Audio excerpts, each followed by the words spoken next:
ముఖ్యమంత్రుల పాలన వేరు. ఇప్పుడు చంద్రబాబు నాయుడు 1994 నుండి 2004 వరకు 92లో ఫైనాన్స్ మినిస్టర్గా నేనే కూర్చోబెట్టిన, 94లో సీఎంగా నేనే కూర్చోబెట్టిన, 98, 99లో నేనే సీఎంగా కూర్చోబెట్టిన. ఇవాళ కూడా ఈనాడు పేపర్ తీస్తే ఫ్రంట్ పేజీలో నా బొమ్మ ఉంటుంది చంద్రబాబు నాయుడు గారితో. ఇప్పటికి కూడా మీరు చూస్తే చూడవచ్చు ఆ ఫోటో. సో అప్పుడు నేను నా కళ్ళతో చూసిన is a big achiever, big administrator. ఆయన వస్తుంటే ఐఏఎస్లో కూడా భయపడ్డటువంటి సిచ్యువేషన్ నేను చూసిన. అదే చంద్రబాబు నాయుడు గారిని 2014లో చూడలేకపోయినా, ఎందుకంటే తర్వాత ఆయనకున్న చరిష్మ పోయింది.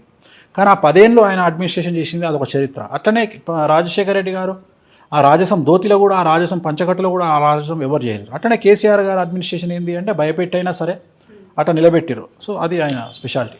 సో వీళ్ళందరూ చరిత్రలో నిలిచిపోయే మనుషులు.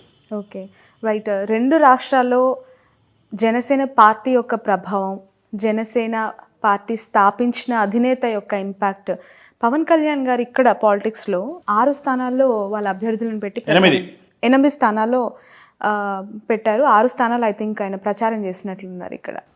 సో ఎలాంటి ఇంపాక్ట్ 8 స్థానాల్లో ఏమైంది? డిపాజిట్ కూడా రాలేదు.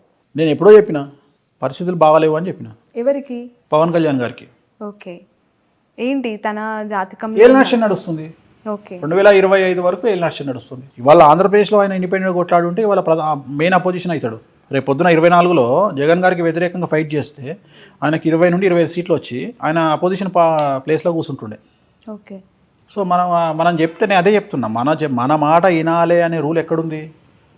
ఎవరిష్టం వాళ్ళది. ఓకే. సో పవన్ కళ్యాణ్ గారికి వస్తూ ఉన్న ఫాలోవర్స్ని చూసి ఎంత ఇంపాక్ట్ ఉంటుందో అని భయపడిపోతుంటారు చాలా సందర్భాల్లో. నేను కూడా తెలంగాణలో నాగర్ కర్నూలు సభను చూసా, కూకట్పల్లిలో ర్యాలీని చూసా. ఆ క్రౌడ్ అంతా చూసి ఖచ్చితంగా కూకట్పల్లిలో అయితే నేను ఖచ్చితంగా జనసేన అభ్యర్థి గెలుస్తారని అనుకున్నాను. ఎందుకు అంటే అంత వేవ్ కనిపించినట్టు అనిపించింది నాకు. బట్ గ్రౌండ్లో అలాంటి పరిస్థితి ఏమీ లేదు. అభిమానం వేరు, ఓటేయడం వేరు. ఎందుకు అది ఎక్కడైనా అంతే, ఇక్కడనే కాదు. ఓటుకి ఎందుకు కన్వర్ట్ అవ్వట్లేదు పవన్ కళ్యాణ్ గారు? ఆ మాటకు వస్తే మన భారతదేశ ప్రధాని ఎవరు ఉండాలి? రాహుల్ గాంధీ గారు కాదు, రజనీకాంత్ కానీ అమితాబ్ బచ్చన్ కానీ ఉండాలి. మీరు ఇటు కంపారిజన్. ఓకే, వాళ్ళిద్దరే ఉండాలి. అప్పుడు భారతదేశానికే కాదు, ప్రతి స్టేట్ సీఎం ఒక సినిమా యాక్టర్ అయి ఉండాలి. అంతే కదా. హయ్యెస్ట్ జనాలు ఎవరికి వస్తారు? తలైవకి వస్తారు. రజనీకాంత్ వచ్చిండు అనుకో, జనాలందరూ వచ్చి నిలబడతారు రోడ్డు మీద. మరి ఆయన ప్రధానమంత్రి కావాలి, అమితాబ్ బచ్చన్ రాష్ట్రపతి కావాలి. అట్లనే మిగిలిన స్టేట్ సీఎంలందరూ ఆయా స్టేట్ హీరోలు కావాలి. ఎందుకైతే లేరు? ఎన్టీ రామారావు తర్వాత ఎందుకు అంత అవుతుంది? ఇవాళ తెలుగుదేశం పార్టీ అధినేతను తీసుకుపోయి జైల్లో పెట్టినా కానీ మాట్లాడకుండా జూనియర్ ఎన్టీఆర్ ఎందుకు మాట్లాడతలేడు? అంటే నిజాలు తెలుసు కాబట్టి, గ్రౌండ్ లెవెల్లో పరిస్థితులు అనుకూలంగా లేవు కాబట్టి. రైట్. బాదాంకాయలు పల్లికాయలు అమ్ముకునేటోడు కూడా 1 డేలో సెలబ్రిటీ అవుతాడు. అంత మాత్రం మనకు ఓట్లు వేస్తామనుకుంటే తప్పు. Okay, right. బర్రెలు కాల్చుకునే అక్క వీడియో పెడితే సపోర్ట్ కొడతాం, కానీ ఓట్లు వేయం, ఓన్లీ సపోర్ట్ కొడతాం. ఓకే, అంతే. పవన్ కళ్యాణ్ గారి పరిస్థితి కూడా బర్రెలక్కతో సమానం అంటారా? బర్రెలక్కతో సమానం అనట్లేదు నేను. అనేది సెలబ్రిటీ స్టేటస్ వేరు, జనాలు రావడం వేరు, ఆ వచ్చిన వాళ్ళు ఓటు హక్కు కింద కన్వర్ట్ అవ్వడం వేరు. నేను మాట్లాడేది అది. దాన్ని చూసి జనాలను చూసి ఓట్లు పడతాయి అనుకోవడం తప్పు అని చెప్తున్నా. ఎప్పుడే కానీ జనాలకు ఓట్లకు సంబంధం లేదు. బట్ టీడీపీతో పొత్తుని ఒకవేళ వాళ్ళు విరమించుకున్నా, పవన్ కళ్యాణ్ గారు విరమించుకొని బీజేపీతో కలిసి ఎన్నికల్లోకి దిగితే ఇంపాక్టెడ్ సీట్స్ ఏమైనా, అంటే ఏమైనా ఇన్ఫ్లుయెన్స్డ్ సీట్స్ ఏమైనా ఉండొచ్చా ఏపీలో? ఇప్పుడు ఇండివిజువల్గా పవన్ కళ్యాణ్ రేపొద్దున కూడా టెక్నికల్గా మాట్లాడితే పవన్ కళ్యాణ్ గారు పోటీ చేస్తే టీడీపీ ఓటు పవన్ కళ్యాణ్ గారికి కన్వర్ట్ అవుతుందా? నా simple question. Janasena vote TDP convert అవుతుంది, కానీ టీడీపీ ఓటు కన్వర్ట్ అవుతుందా? నా ప్రశ్న ఇది, పెద్ద ప్రశ్న ఇది. దీనికి ఆన్సర్ చేస్తే జవాబు వస్తుంది. నేను అడిగే ప్రశ్నకు ఆన్సర్ చేయి. టీడీపీ ఓటు జనసేన కన్వర్ట్ అయ్యే అవకాశం ఉండదు. పొత్తు పెట్టుకున్నప్పుడు ఖచ్చితంగా ఇయ్యరు. తెలంగాణలో 8 చోట్ల జనసేన పోటీ చేసింది. ఎవరితో కలిసి పోటీ చేసింది? బీజేపీతో కలిసి పోటీ చేసింది. సంస్థాగతంగా ప్రతి కాన్స్టిట్యున్సీలా సరే పోనీ వద్దు అనుకుందాం, అట్లీస్ట్ ఒక 8 కాన్స్టిట్యున్సీలలో ఒక 4 కాన్స్టిట్యున్సీలలోనన్నా 15,000 ఓట్లు పడాలి కదా. అట్లీస్ట్ 16,000 ఓట్లు పడితే డిపాజిట్ దక్కుతుంది. అంటే బీజేపీకి ఓట్లు 15,000 ఓట్లు కూడా లేవా కాన్స్టిట్యున్సీలో? ఆ 15,000 ఓట్లు ఎందుకు కన్వర్ట్ కాలే జనసేనకు? ఇదే ప్రశ్న ఆంధ్రాలో ప్రత్యక్షమవుతుంది, ఉత్పన్నమవుతుంది. నేను అడిగే ప్రశ్నే ఇది. జనసేనకు బీజేపీ ఓటు షేరు ఎందుకు కన్వర్ట్ కాలేదు తెలంగాణలో? బీజేపీ, టీడీపీ, జనసేన ఇంచుమించు 3 కలిసి పోటీ చేసినట్టే ఒక రకంగా చెప్పాలంటే తెలంగాణలో అనుకుందాం, ఇల్లీగల్గానో లేకపోతే అన్అఫీషియల్గానో. మరి జనసేనకు బీజేపీ ఓట్లు ఎందుకు కన్వర్ట్ కాలే, ఎందుకు ట్రాన్స్ఫర్ కాలే? టీడీపీ, జనసేన, బీజేపీ పోటీ చేసినట్టే కదా తెలంగాణలో. టీడీపీ ఎన్నికల బారి నుంచి తప్ప లేదు, కానీ అన్అఫీషియల్గా అయితే సపోర్టే కదా. జనసేన అంటే టీడీపీ కూడా జనసేనతో కలిసింది ఆంధ్రాలో. లేదు. ఇప్పుడు ఇక్కడ టీడీపీ ఎన్నికల నుంచి తప్పుకొని వాళ్ళ కార్యకర్తల్ని లేదంటే ఆ పార్టీ సింపథైజర్స్ ని ఎటువైపు మళ్ళించింది అంటే గాంధీ భవన్ వైపు మళ్ళించింది. లేదు, గాంధీ తప్పు అది. భవన్ లో తప్పు. గాంధీ భవన్ లో TRS కాంగ్రెస్ కు జెండాలతో మళ్ళింది. పాటు టీడీపీ జెండాలు పట్టుకొని అది ఉన్నారు. తప్పు, మళ్ళలేదు. సెటిలర్స్ గనక ఇవాళ కాంగ్రెస్ కోటేసి ఉంటే హైదరాబాద్ లో కాంగ్రెస్ కు 10 సీట్లు వచ్చాయి. ఒక్క సీట్ కూడా రాలే హైదరాబాద్ లో. రంగారెడ్డి హైదరాబాద్ లో మొత్తం బీఆర్ఎస్ ఫుల్ స్వీప్ చేసింది అంటే దాని అర్థం ఏంది అంటే మొత్తం గుండు గుత్తగా టీఆర్ఎస్ కేసీఆర్ సెటిలర్స్ అందరూ.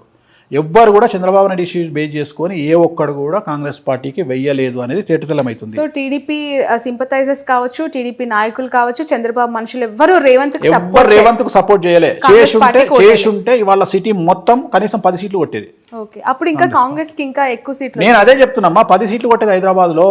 కొట్టలేదు అంటే ఫుల్ అసలు కన్వర్టే కాలే. మొత్తం యాజ్ ఇట్ ఈస్గా ఓట్లన్నీ గుండుగుత్తగా టీఆర్ఎస్కి వెళ్ళినాయి.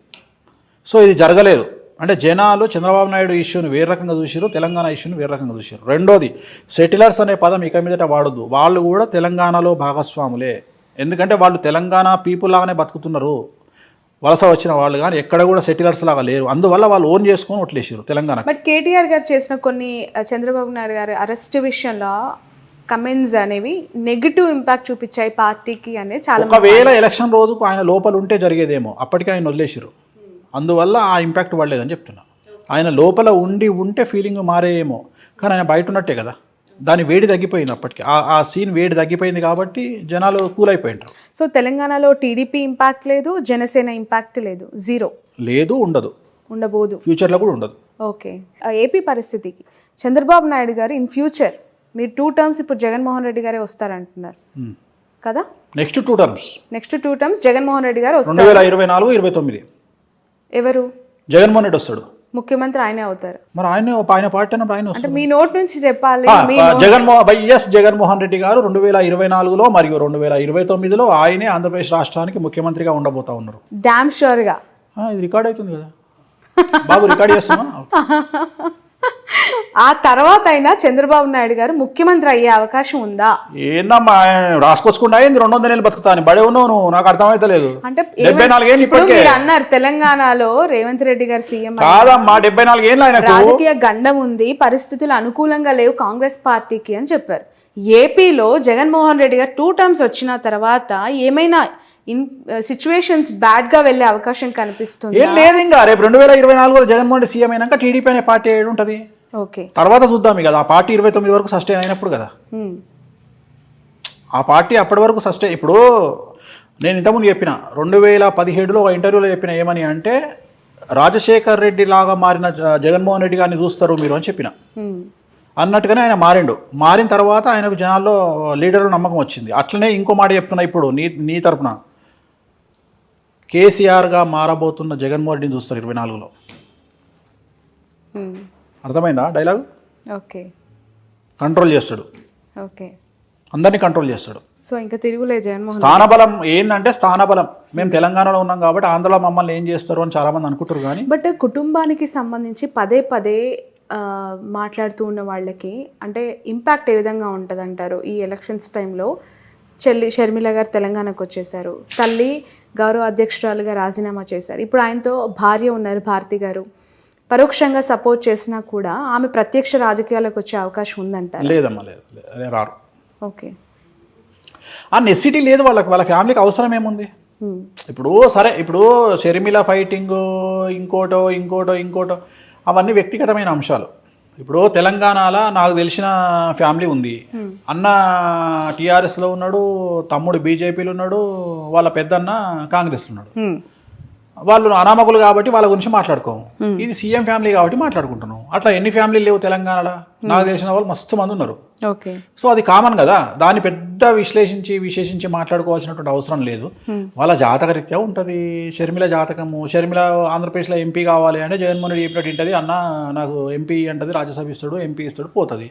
ఆమె జాతకంలో రాజయోగం అనుభవించే పరిస్థితి లేదు కాబట్టి వ్యతిరేకమైన నిర్ణయాలు తీసుకుంటుంది. So astrology nothing but decision. ఆమె తీసుకునే నిర్ణయాలు ఆమె జీవితము. ఆమె పార్టీ పెట్టినా, తెలంగాణలో కాంగ్రెస్ పార్టీకి పోయినా, లేకపోతే ఇంకో మాట మాట్లాడినా, ఇవన్నీ కూడా రాజకీయ జాతకపరమైన అంశాలే కదా. సో ఆమె తీసుకునే నిర్ణయాలు, ఆమె మాట్లాడే మాటలు ఆమె జీవితాన్ని డిసైడ్ చేస్తాయి. ఎలా ఉండబోతుంది అంటారు షర్మిల యొక్క పెద్ద గొప్పగా ఉండదు. ఓకే. షర్మిల గారు జగన్ దగ్గరికి పోతే హ్యాపీగా ఉంటుంది ఆమె జీవితం. ఆయన లేకుండా ఆమెను ఊహించుకోలేం. వెళ్ళే అవకాశం ఉందంటారు. ఎందుకంటే నీకు బాగా క్లోజ్ అమ్మా, నాకు తెలుసమ్మా. నీకు అమితమైనటువంటి ప్రేమ, నీకు చాలా క్లోజ్ షర్మిల. ప్రొఫెషన్ వేరు, వ్యక్తిగత మామూలుగానే అంటున్నా తల్లి, చెప్పట్లేదు. ఇప్పుడు చాలా మందికి ఏంటంటే, ఇప్పుడు నేను మీకు డీకే శివకుమార్ అత్యంత సన్నిహితుడు అంట, కానీ ఆ సన్నిహితం ఎంతవరకు ఉండాలో అంతవరకే. షర్మిలమ్మ గారు పార్టీ పెట్టినప్పటి నుంచి టిల్ టుడే ప్రతి ఒక్క పొలిటికల్ యాక్టివిటీ పైన నా కవరేజ్ ఉంది. అండ్ ఒక మహిళ, ఇప్పుడు కల్వకుంట్ల కవిత గారు అవ్వచ్చు, ఇటు మన షర్మిల గారు అవ్వచ్చు. ఇప్పుడు షర్మిల గారి గురించి మనం ఇప్పుడు కాదు, పార్టీ పెట్టిన రోజుల్ని మాట్లాడుకున్నాం. నేను ఎప్పుడైనా పాజిటివ్ గా మాట్లాడినా? ఓ మొత్తం ఇరగదీస్తుంది అని చెప్పినా, 1% ఇంపాక్ట్ కూడా ఉండదని చెప్పిన. నిజమైంది కదా. నేనేం మాటలు మార్చట్లేదు కదా. మీరు ఆ రోజు కూడా నువ్వు ఆమె దగ్గర ఇంటర్వ్యూ తీసుకొని వచ్చిన మరుక్షణం నేను చెప్పిన ఏముండదు తల్లి, అంత నార్మలే ఉంటుంది పరిస్థితి అని చెప్పిన. అంతే తప్ప నేనేం గొప్పగా మాట్లాడ. అంతలాగా ఒక పాదయాత్ర, నిజంగానే చెప్పాలి, ఒక మహిళగా ఆమె చేసిన పాదయాత్రని నేను కల్లారా చూసిన వ్యక్తిగా కష్టం వేరు, చాలా చాలా బాధపడ్డాను ఆ రోజు. ఎందుకు అంటే పక్క రాష్ట్రంలో అన్న సీఎం గా ఉన్నారు, ఇక్కడ ఒక మహిళ ఒంటరిగా ఎందుకు ఈ పరిస్థితి వచ్చింది? మోరోవర్ అన్న గెలుపులో ఆమె పాత్ర ఉంది, ఆమె భాగస్వామి ఉన్నప్పుడు ఇక్కడ ఎందుకు పెట్టింది అనేది నాకు పదే రేజ్ అయిన క్వశ్చన్. దానికి ఇప్పటివరకు నాకు ఆన్సర్. జాతకపరమైన విశ్లేషణ అంతే, వాళ్ళ వ్యక్తిగతమైన నిర్ణయాలు. Astrology is nothing but decision. అదే చెప్తున్నా కదా. ఆ నిర్ణయం ఎందుకు తీసుకున్నారు అంటే దానికి మనం ఏం చెప్తాం? ఇప్పుడు మన గ్యాప్స్ అనేవి ఉన్నాయంటారా? ఖచ్చితంగా నాకు కుటుంబం పట్ల అవగాహన లేదు, వ్యక్తిగతమైనటువంటి అంశాల జోలికి నేను వెళ్ళను. నేను జాతకపరంగా మాట్లాడతా. నేనేమంటా, ఇదే షర్మిల గారు నా దగ్గరకు వచ్చి, అనిల్ గారు నా దగ్గరకు వచ్చి, ఏమండి ఒక మాట మాకు ఒక ఐడియా అడ్వైజ్ ఇవ్వండి అంటే, ఎంబడే మీ దుకాణం బంద్ చేసి జగన్ గారిని కలవండి అని చెప్తా. ఎందుకు? అక్కడ పోయి కూర్చుంటే మీకు ఆల్రెడీ ఏదో పదవి ఇస్తాడు, హ్యాపీగా ఎంజాయ్ చేస్తారు లైఫ్, ఒక సీఎం చెల్లెగా లైఫ్ ముందుకెళ్తుంది. ఇంత కష్టాలు మీరు పడాల్సిన అవసరమే లేదని చెప్తా నేను. కానీ వాళ్ళు మనం అడగరు, మనం చెప్పాం, అయిపోయింది. సో ఇట్లనే astrology is nothing but decision. వారసులకి సంబంధించిన ప్రశ్న ఇది.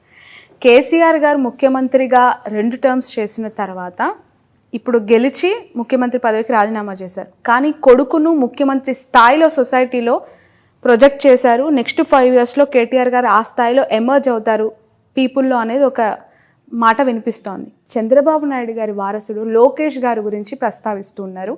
లోకేష్ గారు ముఖ్యమంత్రి అయ్యే అవకాశం కానీ, పాదయాత్రను మరొకసారి దిగ్విజయంగా నాన్ స్టాప్గా స్టార్ట్ చేసి ఎండ్ చేసే పరిస్థితి కానీ, పీపుల్స్ లీడర్గా ఎస్టాబ్లిష్ అయ్యే అవకాశం కానీ ఉందా అని చెప్పి. ఇక ఇండివిజువల్గా చెప్పగానే ఇద్దరికి లేదు, ఇద్దరు ముఖ్యమంత్రుల కొడుకులకు లేదు. ఒకటే ఆన్సర్లో 2 సమాధానాలు. ఇటు కేసీఆర్ గారు అబ్బాయి కేటీఆర్ కానీ, బట్ కంపారిటివ్లీ ఈరోజు ఇప్పుడు కూడా సిరిసిల్లలో ఆయన మళ్ళీ విక్టరీ. మళ్ళీ నువ్వు అన్ని జనరలైజ్డ్. నేను ఆస్ట్రాలజర్ అమ్మా, పొలిటికల్ అనలిస్ట్ కాదు.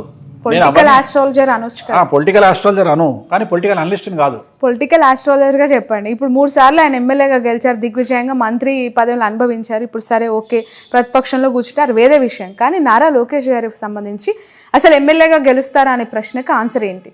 ఎమ్మెల్యే గెలవచ్చు, అది పెద్ద విషయం ఏం కాదు. ముఖ్యమంత్రి కాలేరు, ఆయన జీవితంలో ముఖ్యమంత్రి అయ్యే యోగం లేదు. ఏంటి ఆయన జాతకం ప్రకారం? రావు మార్గదర్శ నడుస్తుంది 2024 వరకు. ఎలక్షన్లో రావు మార్గదర్శలో ఉంటారు. ఈ ఎలక్షన్లో ముఖ్యమంత్రి అయ్యే యోగం లేదు. ఎట్లాగో లేదు. మీరు 2 టర్మ్స్ జగన్మోహన్ రెడ్డి అన్నారు. సో ఇన్ ఫ్యూచర్ ఆయన జాతకం ఓకే గెలుస్తారా? నెక్స్ట్ 24లో ఆయన గెలవడం పెద్ద విషయం కాదు. నేను అదే చెప్తున్నా. 2025 ఎలక్షన్ కాబట్టి 24లో ఎమ్మెల్యే గెలిచే అవకాశం ఉంది. ఎమ్మెల్యేగా మంగళగిరి నుంచి. మంగళగిరి పోటీ చేస్తాడా ఇంకోటి మనం డిసైడ్ చేయలేం కదా. చాలా మందికి అర్థం కాని ఒక క్వశ్చన్, $1 million ప్రశ్న. చంద్రబాబు నాయుడు గారి అరెస్ట్ విషయంలో మీరు ఇందాకన్నా జూనియర్ ఎన్టీఆర్ ఎందుకు స్పందించలేదు అని చెప్పి, మీరేమనుకుంటున్నారు గురూజీ? అంటే ఎందుకు అంత సైలెంట్గా ఉండాల్సి వచ్చింది ఆయన? తన కెరియర్ మీద తనకున్న నమ్మకం, తనకు రాజకీయంగా కంటే సినిమా ఇండస్ట్రీ పరంగా తనకున్న నమ్మకం. ప్లస్ తిరుమల తిరుపతి దేవాలయంలో నేను వాళ్ళ అమ్మగారు కూర్చొని మాట్లాడినప్పుడు నన్ను ఒక ప్రశ్న అడిగారు ఆవిడ. ఎన్టీ రామారావు బర్త్ విషయంలో, జూనియర్ ఎన్టీఆర్ బర్త్ విషయంలో ఒక పెద్ద సమస్య ఉంది, ఆ సమస్య తెలియకుండా మీరు మావాడి జాతకాలు బాగా చెప్తున్నారు, ఎటా చెప్తున్నారు మీరు అని అడిగింది. ఆ సమస్య ఏందో నాకు తెలుసు తల్లి, ఇది సమస్య అని చెప్పిన. అనగానే షాక్ అయింది ఆమె. పెద్ద ఎన్టీఆర్ గారికి తప్ప, నాకు తప్ప, బాబుకు తప్ప, ముగ్గురికి తప్ప మూడో వ్యక్తికి, నాలుగో వ్యక్తికి తెలియదు, మీకు ఎట్లా తెలుసు అన్నది. నాకు తెలుసమ్మా అన్న నేను. ఆయనది మఖా నక్షత్రం, జూనియర్ ఎన్టీఆర్ది మఖా నక్షత్రం, జయలలితది కూడా మఖా నక్షత్రం, ప్లస్ ఆయన మంచి యోగంలో కూర్చుండు జూనియర్ ఎన్టీఆర్. కానీ ఆయన రాజకీయాల్లోకి రావడానికి టైం ఉంది. నేనే వాళ్ళ అమ్మతో అన్నది ఏంటంటే 2030 వరకు రాజకీయాల్లోకి రానియకండి బాబుని అని.